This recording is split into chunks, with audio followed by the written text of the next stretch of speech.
બાંગ્લાદેશમાં હિન્દુઓ પર અત્યાચાર, હિન્દુ મંદિરો પર હુમલો અને હિન્દુઓની હત્યાને લઈને આંતરરાષ્ટ્રીય હિન્દુ પરિષદ દ્વારા જિલ્લા કલેક્ટરને આવેદનપત્ર આપવામાં આવ્યું।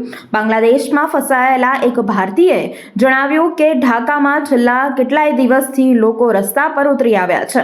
પોલીસ પર જ જીવલેણ હુમલો થઈ રહ્યો છે, એટલે તેમાં સામાન્ય વ્યક્તિએ રક્ષણની મદદ કોની પાસે માંગવી એ પણ મોટો સવાલ છે।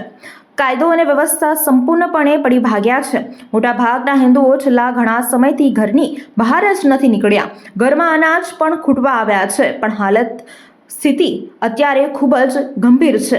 બહાર નીકળી શકાય તેવી નથી। તેવામાં આંતરરાષ્ટ્રીય હિન્દુ પરિષદ દ્વારા સૂત્રોચ્ચાર કરવામાં આવ્યા હતા અને જિલ્લા કલેક્ટરને આવેદનપત્ર આપવામાં આવ્યું હતું।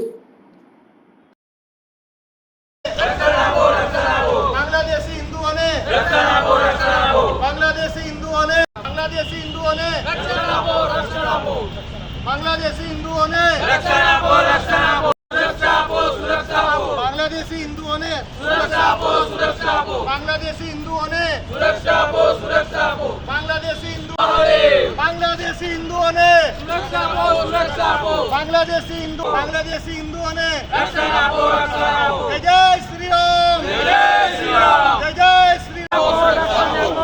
बांग्लादेशी हिंदुओं ने रक्षण आपो, रक्षण आपो। बांग्लादेशी हिंदुओं ने रक्षण आपो, रक्षण आपो। बांग्लादेशी हिंदुओं ने रक्षण आपो, रक्षण। जय श्री राम, जय जय श्री राम, जय जय श्री राम। बांग्लादेशी हिंदुओं ने બે દિવસ પહેલાં જે બાંગ્લાદેશમાં પરિસ્થિતિ સર્જાઈ છે, ત્યાં સરકાર વિરોધ આંદોલન થયા છે અને તોડફોડની ઘટનાઓ થઈ રહી છે, હત્યાઓ થઈ રહી છે, જેમાં ત્યાંના વસતા હિન્દુઓ તેમની પર મોબ લિંચિંગ જેવી ઘટનાઓ થઈ રહી છે।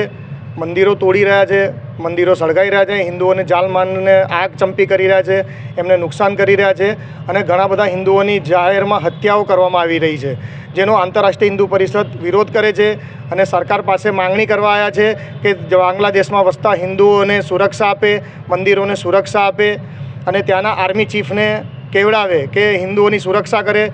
જો વાત માનવાથી ના આવે તો ભારતની આર્મીનો ઉપયોગ કરવો જોઈએ 1971ની જેમ, એવી આંતરરાષ્ટ્રીય હિન્દુ પરિષદની સરકારશ્રી પાસે માંગણી છે। એ ત્યાંની રાજકીય પરિસ્થિતિ છે જેના કારણે બળવો થયો છે, જેના એ ઇન્ટરનેશનલ મામલો છે, એના વિશે આપણી કોઈ ટિપ્પણી ના હોય, પણ ત્યાં જે હિન્દુઓ વસી રહ્યા છે તેની સુરક્ષાની જવાબદારી ત્યાંના પ્રશાસન અને ત્યાંની લશ્કરની છે અને જો એ લશ્કર કે પ્રશાસન જો સુરક્ષા આપવામાં નિષ્ફળ નીવડે તો પછી આર્મીનો ઉપયોગ ભારતે કરવો જોઈએ। મનોજ અગ્રવાલ, મહામંત્રી, આંતરરાષ્ટ્રીય હિન્દુ પરિષદ, વડોદરા મહાનગર। વડોદરાના સમાચાર જુઓ તથા આપણી ચેનલને સબસ્ક્રાઇબ કરો અથવા સંપર્ક કરો।